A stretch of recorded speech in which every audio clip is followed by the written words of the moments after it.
আসসালামু আলাইকুম। আন্তর্জাতিক গণমাধ্যম ইন্দো এশিয়ান নিউজ সার্ভিসে মাননীয় প্রধানমন্ত্রী দেশরত্ন শেখ হাসিনার একটি সাক্ষাৎকার প্রকাশিত হয়েছে।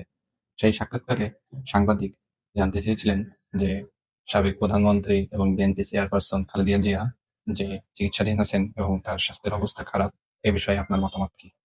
সাংবাদিকের এই প্রশ্নের জবাবে ইমেল বার্তার মাধ্যমে মাননীয় প্রধানমন্ত্রী দেশরত্ন শেখ হাসিনা জানিয়েছেন, খালেদা জিয়ার অসুস্থতার কথা তিনি শুনেছেন এবং তিনি খুবই উদ্বিগ্ন খালেদা জিয়ার স্বাস্থ্যের বিষয়ে এবং তিনি প্রার্থনা করেন খালেদা জিয়া দ্রুত সুস্থতা লাভ করবেন। এটি অনেকে অবাক হচ্ছেন যে বঙ্গবন্ধু নায়ক শেখ হাসিনা কেন খালেদা জিয়ার সুস্থতা কামনা করেছেন, বা তিনি এটা কি কোনো রাজনৈতিক উদ্দেশ্যে করেছেন কিনা, এমন কথা। বঙ্গবন্ধু নায়ক দেশরত্ন শেখ হাসিনা সবসময় তার রাজনৈতিক প্রতিপক্ষে যারা আছে তাদের প্রতি কিন্তু মানবতার পরিচয় দিয়েছেন এবং মানবতার পরিচয় দিয়ে এসেছেন। দেখুন, 2014 সালে বিএনপি চেয়ারপারসন খালেদা জিয়ার ছোট পুত্র যখন হৃদযন্ত্রের ক্রিয়া বন্ধ হয়ে ইন্তেকাল করেন, তিনি কিন্তু ছুটে যান বিএনপি চেয়ারপারসনের গুলশানের বাসায়। বিএনপি চেয়ারপারসন কিন্তু তাকে ঢুকতে দেন নাই। তারপরেও কিন্তু তিনি 15 মিনিটের মতো অপেক্ষা করেছিলেন বিএনপি চেয়ারপারসনের জন্য। একজন দেশের প্রধানমন্ত্রীকে বাড়িতে ঢুকতে দেননি, সেই অপমান গ্লানি সহ্য করেছেন, কিন্তু তারপরেও কিন্তু তিনি কোনো ব্যবস্থা নেননি খালেদা জিয়ার বিরুদ্ধে। এই যে এই দুই নেত্রীর সম্পর্ক কি এমন ছিল? 1971 সালে দেশ স্বাধীন হওয়ার পরে জিয়া এবং খালেদা জিয়ার ভিতরে যে মনোমালিন্য চলছিল, সেটাও কিন্তু বঙ্গবন্ধু শেখ মুজিবুর রহমানের মধ্যস্থতায় সমাধান হয়। এবং এরপরে 1971 থেকে 1975 পর্যন্ত অনেকবার ধানমন্ডির 32-এ জিয়াউর রহমান নিয়ে গেছেন খালেদা জিয়াকে। বঙ্গবন্ধু পত্নী বঙ্গমাতা ফজলুন্নেসা মুজিবের সাহচর্যে থেকেছেন বেগম খালেদা জিয়া। এই দুই নেত্রীর পরিচয় কিন্তু সেই থেকে, এবং 90 এরশাদ বিরোধী আন্দোলন, এই এরশাদ বিরোধী আন্দোলনের সময় এই দুই নেত্রীর ভিতরে যে সম্পর্ক ছিল এবং তাদের ভিতরে যে সম্পর্ক এবং যে আত্মিক মেলবন্ধন ছিল, সেই মেলবন্ধনের কারণেই কিন্তু জোটবদ্ধভাবে স্বৈরাচার এরশাদ বিরোধী আন্দোলন তারা গড়ে তোলেন এবং এরশাদ সরকারের 10 বছরের স্বৈরাচার শাসনের অবসান ঘটে। কিন্তু কি এমন ঘটলো যে এই দুই নেত্রীর ভিতরে সম্পর্কের খারাপ হলো? 1991 সালে যখন বিএনপি বাংলাদেশের শাসন ক্ষমতা গ্রহণ করে এবং খালেদা জিয়া প্রধানমন্ত্রী হিসাবে দায়িত্ব পালন করেন, সেই সময় কিন্তু শেখ হাসিনার উপরে হামলা চলে রাষ্ট্রীয় বাহিনীর মদদে।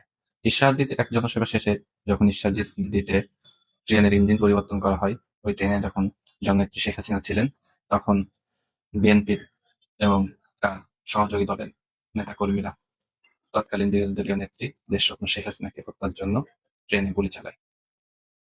সেখানেই কিন্তু থেমে থাকেনি। 2001 সালে বিএনপি যখন সরকার গঠন করে, তারপরে 21শে আগস্টের নেত্রীকে হত্যার যে ঘৃণ্য প্রয়াস চালান, সেই প্রয়াসে আওয়ামী লীগের শীর্ষস্থানীয় 26 জন নেতা শাহাদত বরণ করেন।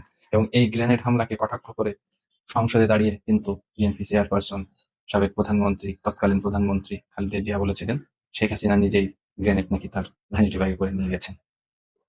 তো এরকম একের পর এক কটাক্ষ করার পরেও কিন্তু 2014 যে নির্বাচন, এই নির্বাচন কিভাবে অংশগ্রহণমূলক করা যায় এবং বিএনপিকে নিয়ে নির্বাচন করা যায়, এর জন্য মাননীয় প্রধানমন্ত্রী দেশরত্ন শেখ হাসিনা কিন্তু খালেদা জিয়াকে ফোন করেন এবং সেই ফোন কল কিন্তু লিক হয় পরবর্তীতে। এবং সেই ফোন কলের ভাষা কি ছিল, খালেদা জিয়া কি ধরনের আচরণ করেন একজন প্রধানমন্ত্রীর সাথে, সেটা কিন্তু আপনারা সবাই জানেন।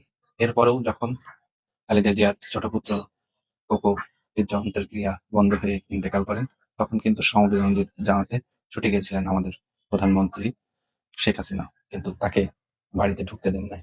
তাকে টানা 15 মিনিট বাড়ির গেটের সামনে দাঁড় করিয়ে রাখেন তৎকালীন বিএনপি চেয়ারপারসন খালেদা জিয়া। শুধু তাই নয়, এই যে এই ঘৃণাত্মের রাজনীতি, এই রাজনীতির সূচনা কিন্তু খালেদা জিয়া বহু বছর আগে করেছিল।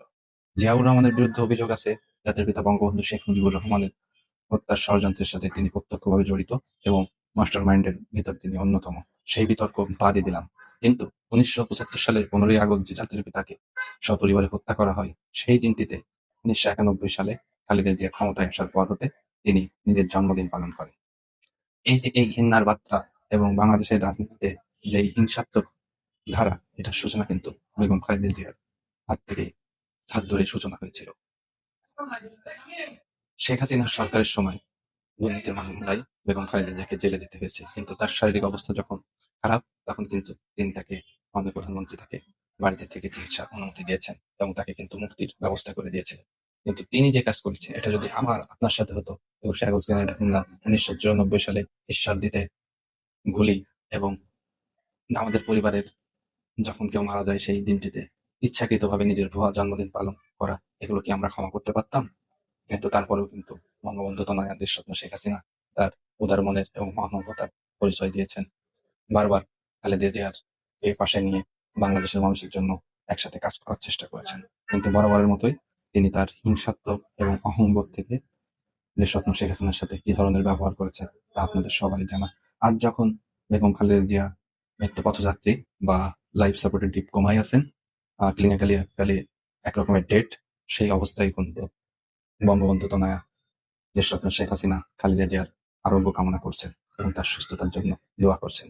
এটা তার কোনো রাজনৈতিক উদ্দেশ্য করে না। এখান থেকে কোনো রাজনৈতিক বেনিফিট আওয়ামী লীগ আশা করে না বা আওয়ামী লীগের সভানেত্রী শেখ হাসিনা আশা করেন। এটি তার পারস্পরিক শ্রদ্ধাবোধ থেকেই তিনি করেছেন। পারস্পরিক শ্রদ্ধাবোধ এবং খালেদা জিয়ার ভিতরে কতটুকু আছে তা আপনারাই ভালো বলতে পারবেন। কিন্তু আমাদের নেত্রী বঙ্গবন্ধু তনয়া দেশরত্ন শেখ হাসিনা তার জায়গা থেকে সবসময় সহানুভূতিশীল আচরণ করেছে বেগম খালেদা জিয়ার জন্য। ভালো থাকবেন সবাই। জয় বাংলা, জয় বঙ্গবন্ধু। আল্লাহ হাফিজ।